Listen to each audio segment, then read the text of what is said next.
From time to time, I'll talk about red flags on the channel, since the number one issue that people approach me about and direct message me is about a particular lady, trying to vet her on their own, which is a good idea, and then looking for red flags. And so then I coined the phrase red flag of death, when something was particularly egregious or significant. And once in a while, a couple times a year, I'll do like a numbered video. And so this one is going to be the 7 red flags of death.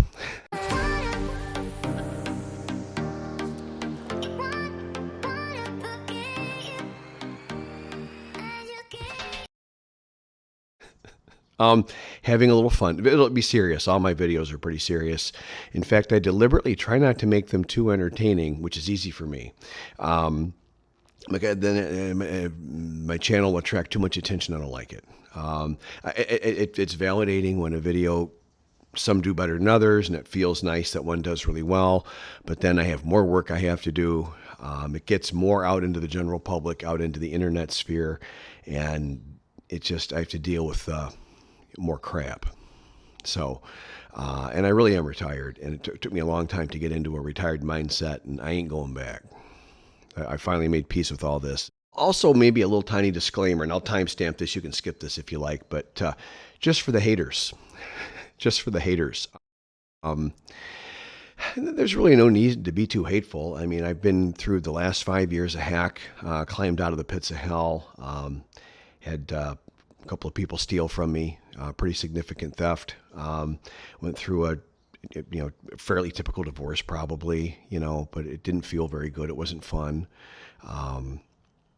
Learning a new culture and language and then I've had way more than average, significant, serious health challenges and physical trauma to my body that I've had to survive and attempt to overcome. So if someone's going to be jealous and upset with me but I feel that I'm bragging because now I'm no longer in 24-hour pain. I don't know if everybody do what they want, I guess, but that just seems weird to me. That guy's no longer in pain, and now he has a house. He's terrible.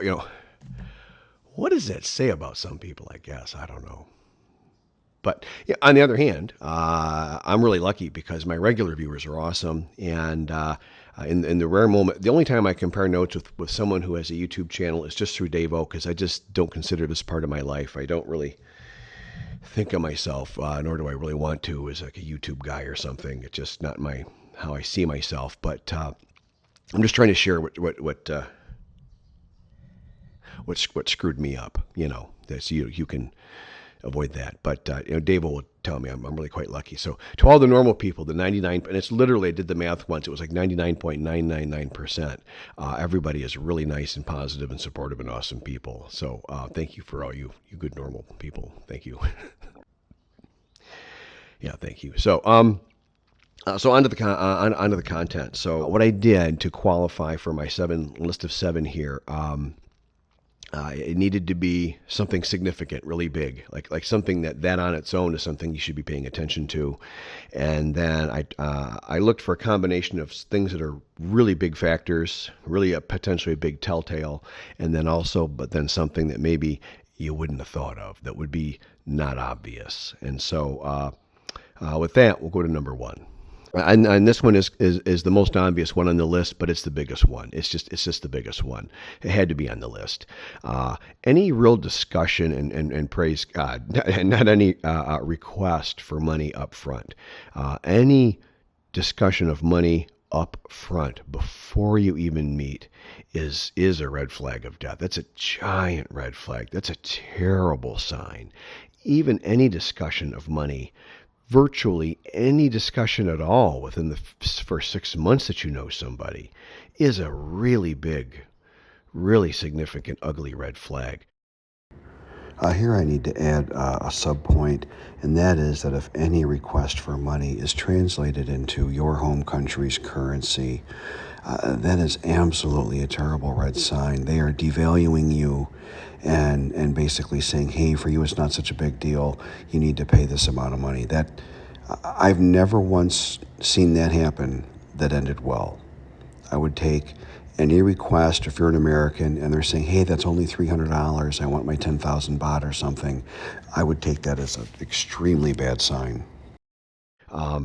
If now everything on my channel assumes you're looking for a good traditional Thai woman.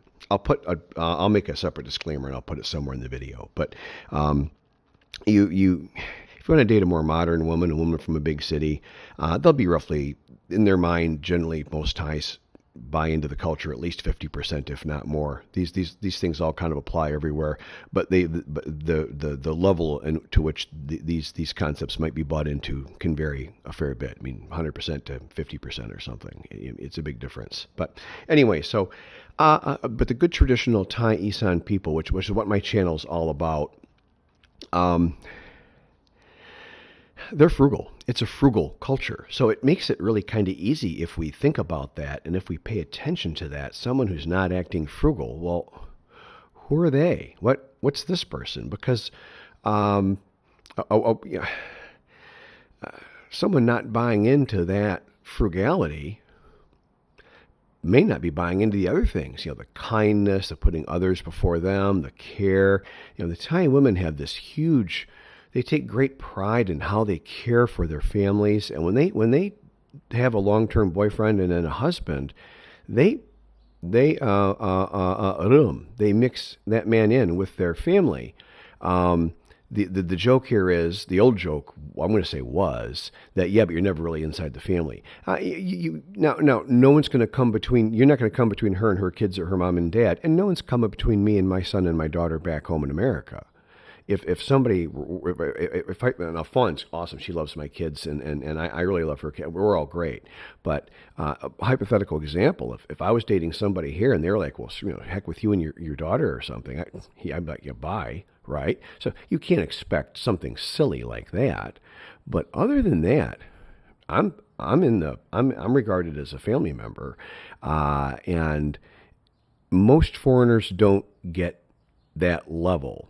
But now I put effort in, and I'm not particularly gifted at any of this, so it was kind of a lot of effort. But then I literally had nothing else to do, right? I'm retired, right?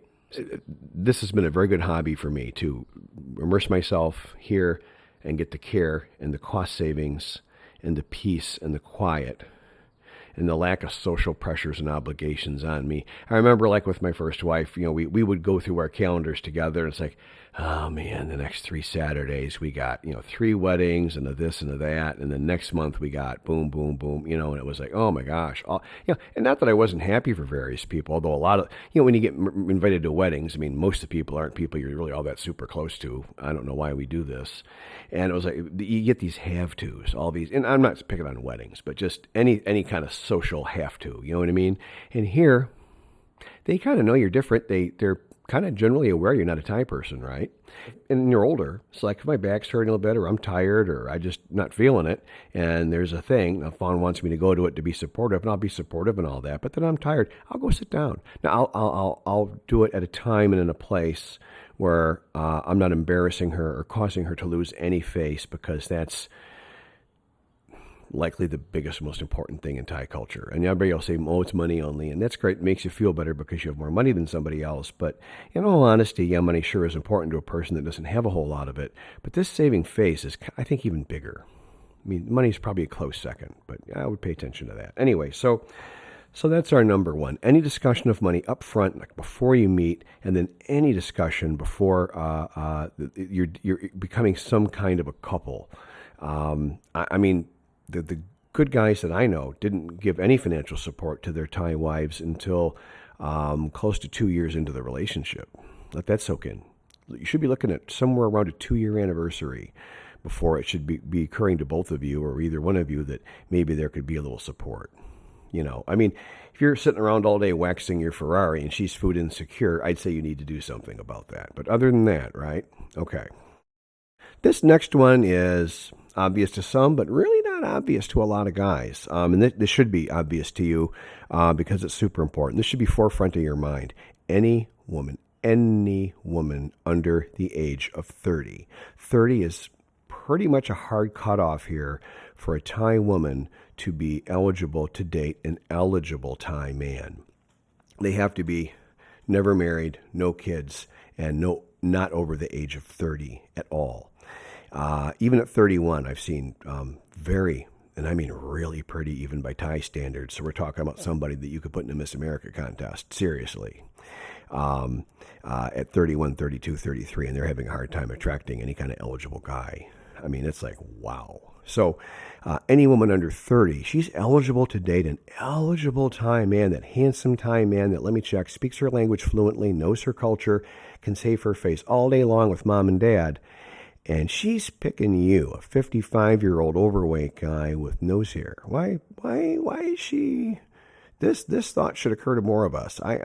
When I'm out with my Thai friends, which is relatively frequently, and I said this once before, only once though, and we're say at a restaurant, and the restaurant serves alcohol. So we're, now if it's a celebration, we might be drinking.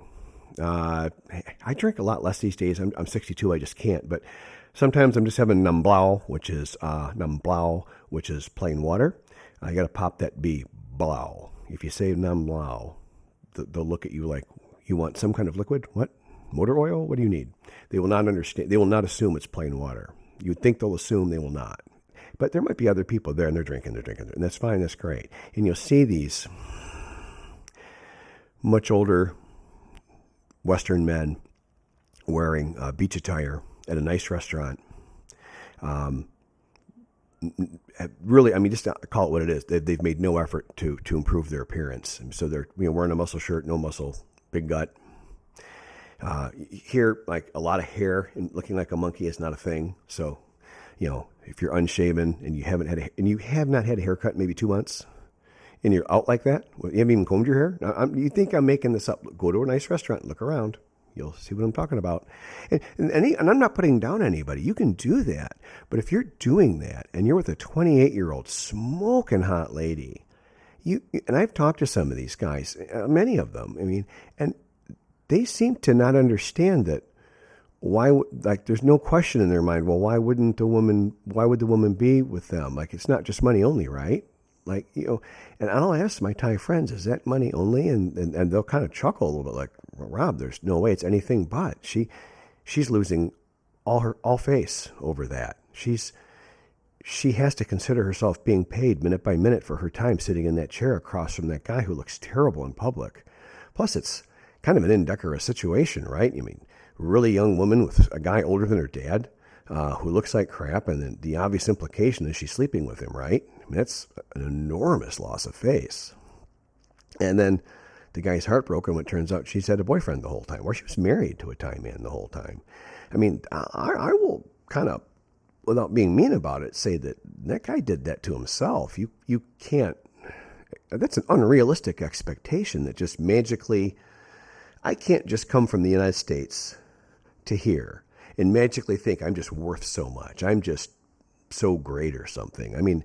I have to kind of earn whatever social credit I want. That's how social credit works. You clean yourself up, great. You've put a few bucks together and you have nice, comfortable, convenient transportation, and you can wear clean, appropriate clothes to go somewhere. And you've maybe learned enough to open a door for a lady, or how to order, even not in Thai, but just sort of like a Thai person would order or something, just all those things are like credit. If you're making no effort and you're with an under 30-year-old woman and you're over 50, man, now I see guys do this. I see guys pull this off from time to time. I have some friends that are 50s and well into their 60s, and they have very young, very pretty wives, but they look good. They speak some of the language. They have a few bucks. But it's not money only, because the woman's saving face with all these other things. They're abiding and respecting in the Thai culture. When you go to a temple for a pau sop, that's a funeral service, and I've been many of those, obviously, and there's another foreign guy there, and he's in cargo shorts, muscle shirt, and flip-flops. Everybody there is wearing black, long pants, shirts, women are in dresses, and there's one guy.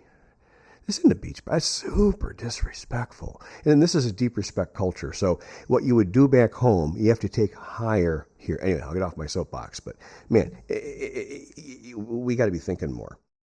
number 3, the third red flag of death. She will not or does not inconvenience herself to be with you or do things for you.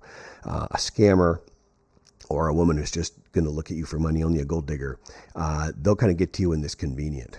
A woman that has really been looking for a decent guy, and if you've made yourself a decent guy, which is step 1 here, that's the implied premise, is you've made yourself an attractive target, not just a wallet. She'll trip over herself getting to you and getting to you regularly and every day and communicating with you and all this stuff because you're important to her, because that guy's hard to find. A woman over 30, and typically for us, I always say date 45 and up. Their optionality is severely limited. So they will be hyper interested in you and everything about you and how they can help you, be with you, spend time with you. And then if they're a true good traditional Thai Isan woman, and how they can actually care for you and improve your life. Because as they improve your life and care for you, they're abiding in their culture. They're being a good person by how they define it. See, that's very important.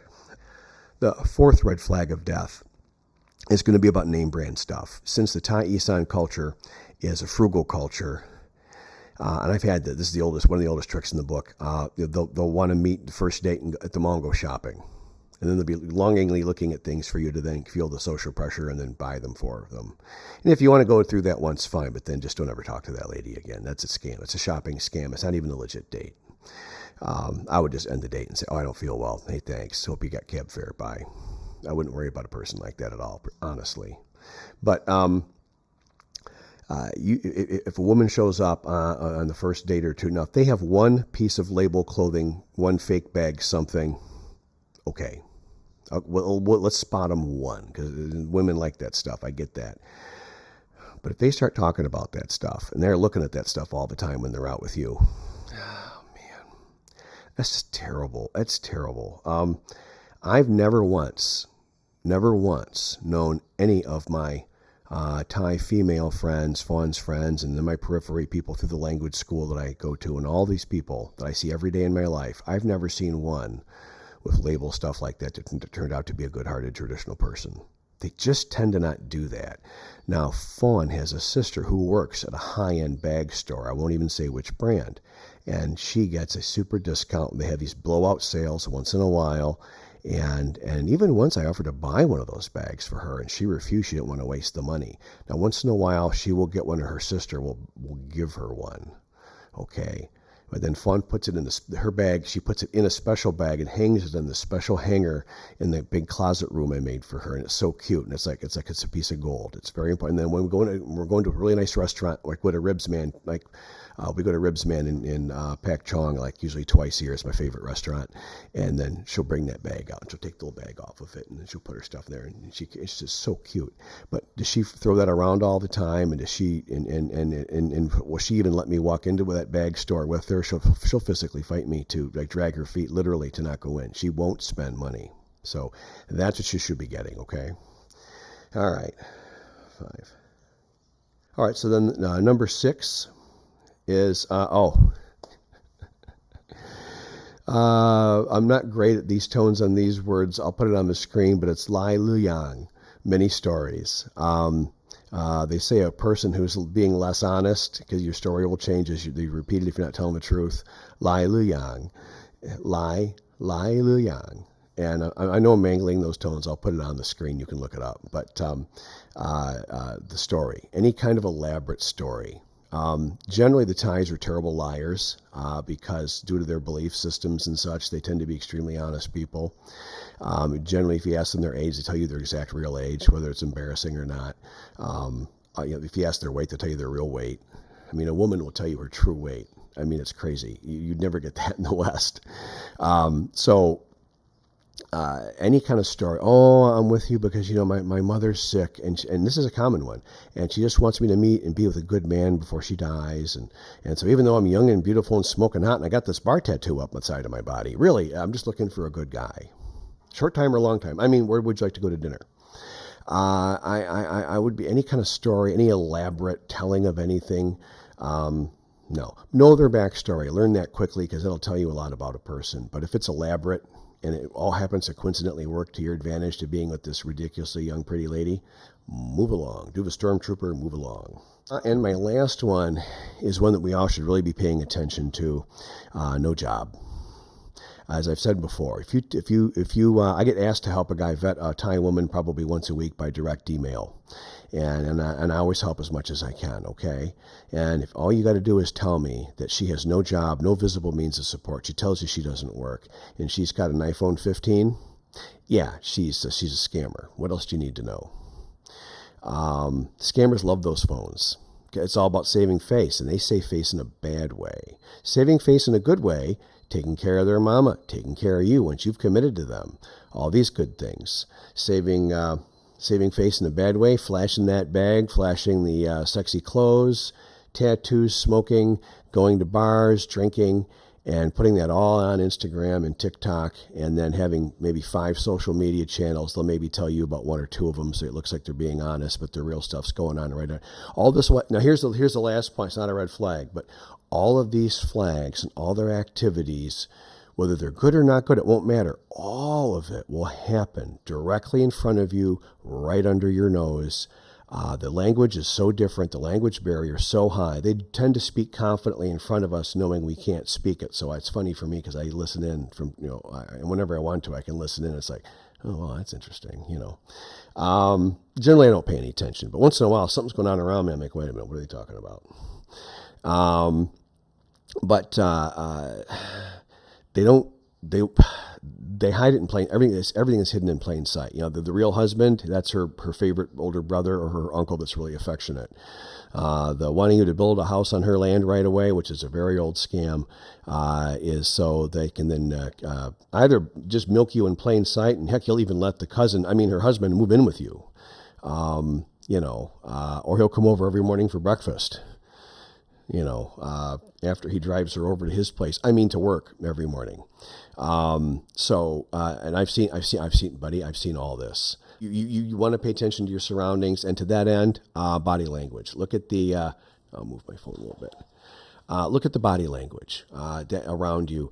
You won't speak the language for probably a long time, but pay attention to the body language and the Thais. Again, this is a kind culture. So if someone's scamming you and doing you harm right in broad daylight, a lot of people will have kind of a wincing expression on their face. They won't be smiling as brightly and as they call it the 13 smiles of Thailand. They smile all the time, but it won't be the same kind of bright, cheerful smiles are all the same, praise God. The body language is the same. Read the body language. And you get these uncomfortable looks on people's faces frequently. It's probably you. There's probably something going on with you, and they're uncomfortable because this is wrong to do. And I want to make this other point real clear too. Scamming is wrong, and it's very wrong here, and they're embarrassed by it. And they take deep exception with these scammers because they're well aware it makes them look bad. They're well aware there's a reputation here that guys come here and get scammed, and they don't like it. And the scammers lose face by doing these bad things. And then what they do is they save face, doing themselves by just posting all this crap all over their overly bloated social media so they can make themselves look good or think they're good or something. And then they save face by then taking the money that they're stealing from you, basically, and then using it to help their family and mostly to help themselves. A lot of these people don't really help their family much. A lot of them have pawned their kids off on somebody else already. I see that all the time. And then they're spending all their time nightlife dancing and drinking, and whatever the hell they're into. Really, these are 7 good red flags to help you differentiate between a good traditional woman and then someone that's really not going to help you.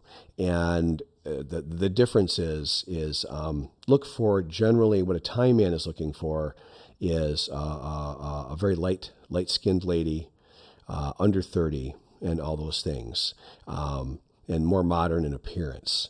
A lot of guys come here like me looking for something more exotic. And I've had a Western wife before. That's not new or interesting to me as much as Fawn to me is so beautiful in the classic Thai way. I find the Thai women to be probably the most beautiful woman in the world. And I love Fawn's classic Thai beauty. And if you can embrace and enjoy that and be very happy with that, I suggest that you look at that. Sometimes you just got to take the win and go home.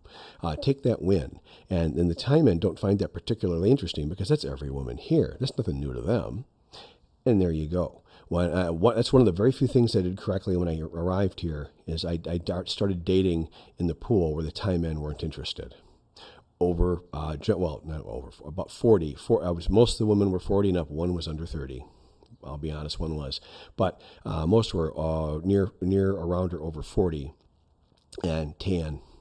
And were working like good, hard working, like 40, 50 plus hour a week, like real jobs, like had a real life. Find a woman with a real life. You can help her a little bit and you can work out something nice.